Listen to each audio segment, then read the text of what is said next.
ৰফিকুল ইছলাম এটা দগাবাজ ননচেন্স এটা মানুহ হয় আৰু ৰংঘৰটো কি বস্তু সি গম নাপালে আৰু তেখেতলোকক আমি বাৰে বাৰে কৈ আহিছোঁ যে মিয়া ৰফিকুল ইছলাম তুমি য'তেই নাথাকা তোমাক য'তেই নাথাকা তোমাক য'তে পাম ত'তে কিন্তু তোমাক পিটিম একদম স্পষ্ট কথা এনেকুৱা পিটিম যে তোমাক মানুহে বিচাৰি নাপাম এনেকুৱাকৈ পিটিম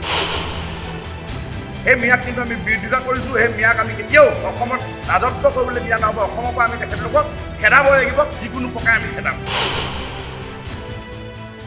ৰফিকুল ইছলাম এটা দগাবাজ ননচেন্স এটা মানুহ হয় আৰু ৰংঘৰটো কি বস্তু সি গম নাপালে যে এছিয়া মহাদেশৰ প্ৰথম কি বস্তু ৰংঘৰটো গম নাপালে আৰু তেখেতলোকক আমি বাৰে বাৰে কৈ আহিছোঁ যে মিয়া আৰু সেইদিনাও আমি গালি পাৰিছোঁ মিয়া তো গতিকেলৈ মিয়া আমাক আহোম জেগাত আহোমৰ ৰংঘৰত গৈ আহোমৰ যি ৰংমঞ্চোৱা ঘৰত গৈ এনেকুৱা ধৰণৰ বিৰং মন্তব্য কৰিব সেইটো কিন্তু আমি মানি লোৱা বা মানি ল'বলৈ অসমৰ ৰাইজে অকল আহোম জনগোষ্ঠীয়ে নহয় অসমৰ ৰাইজে ভাৰতবৰ্ষও মানুহক কিন্তু এইটো মানি লোৱা যোগ্যতা নহয় বুলি আমি ভাবিম কাৰণ কেলৈ আমি মোগলক 17 বাৰ আক্ৰমণ কৰিছোঁ 17 বাৰ আক্ৰমণ কৰি 17 বাৰ আমি হেৰাইছোঁ তাত আমি ৰংমঞ্চ কৰিছোঁ আৰু গতিকেলৈ আৰু এতিয়া তেখেতলোকে তাত ৰজা মৰিলে আমুক মৰিলে এনেকুৱা ধৰণৰ শব্দ তোমালোকেও মৰিবা এই শব্দখিনি ক'বলৈ তেওঁ সাহস ক'ত পাইছে এই সাহসটো ইতিমধ্যে আপোনালোকে গম পাইছে এই সাহসটো ক'ৰপৰা পাইছে গতিকে তেনেকুৱা মন্তব্য দিবৰ কাৰণে আৰু তেনেকুৱা সাহস গোটাবলৈ যে যাতে ভৱিষ্যতৰ দিনলৈ নিদিয়ে সেইকাৰণে আমি মিয়া বিৰোধিতা কৰি আছোঁ আৰু মিয়া বিৰোধিতা কৰি যাম আৰু এই ৰফিকুল ইছলামজনক আমি যিমান জনামতে যে যোৱাকালি আমি বাৰ্তা দিবলৈ তথাপি আমি কিন্তু তেখেতৰ যি ক'ত কেনেকৈ ক'ত কি গোটেই ডিটেইলছখিনি আমি ল'লোঁ তেখেতে 108 চলাই বুলি আমি গম পাইছিলোঁ আৰু তেখেতে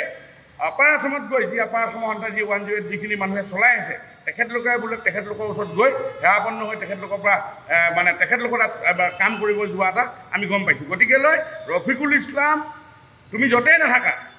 তোমাক য'তেই নাথাকা তোমাক য'তে পাম ত'তে কিন্তু তোমাক পিটিম একদম স্পষ্ট কথা এনেকুৱা পিটিম যে তোমাক মানুহে বিচাৰি নাপাম এনেকুৱাকৈ পিটিম আমি বাৰে বাৰে কৈ দিছোঁ ৰফিকুল ইছলামক আৰু অসমৰ মাননীয় মুখ্যমন্ত্ৰীকো আমি জনাব বিচাৰিম যে ৰফিকুল ইছলাম নিচিনা এই ব্যক্তিক আপোনালোকে কিন্তু অতিমধ্যে ৰেষ্ট কৰিব লাগিছিল কিন্তু এতিয়ালৈকে কৰা নাই গতিকেলৈ আমি আপোনাক সময় এটা সীমা বান্ধি দিছোঁ 2 বা 3 দিনৰ ভিতৰত আপোনালোকে এক ৰফিকুল ইছলামক আপোনালোকে গ্ৰেপ্তাৰ কৰিবৰ কাৰণে আমি দাবী জনাইছোঁ আৰু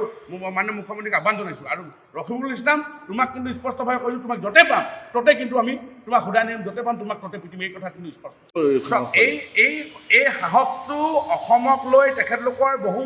আগৰ পৰা তেখেতলোকে অসমখনক ল'বৰ কাৰণে মিয়াই অসমখনক মোগলে অসমখনক ল'বৰ কাৰণে অসমৰ শাসন কৰিবৰ কাৰণে বহুত বছৰ আগৰ পৰা চলি আছে আজি নহয় শ বছৰ আগৰ পৰা চলি আছে তো গতিকেলৈ আমি সেই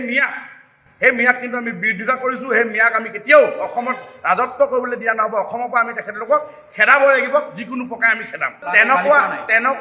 তেনেকুৱা সম্প্ৰীতি তোমাৰ নিচিনা ননচেন্স দগাবাজ এটা ৰংঘৰ বাকৰিত গৈ এনেকুৱা শব্দ কোৱা তোমালোকৰ ৰজা তোমালোকে মৰিবা এনেকুৱা শব্দ কৈ তুমি স্পষ্টীকৰণ তাত কি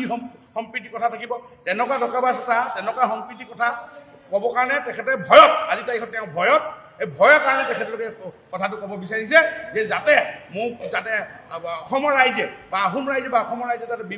বিহিত ব্যৱস্থা নলয় সেইকাৰণে তেখেতে ভয়তে স্পষ্টীকৰণ দিছে তোমাক কিন্তু তুমি যিমানে স্পষ্টীকৰণ দিয়া তোমাক কিন্তু সোধাই নহ'ব বা নিশ্চয় আমাৰ ল'ৰাবিলাকে আমাৰ আপাৰ আছামত আমাৰ ল'ৰাবিলাকে আমাৰ জিলাই ইয়াৰ এটা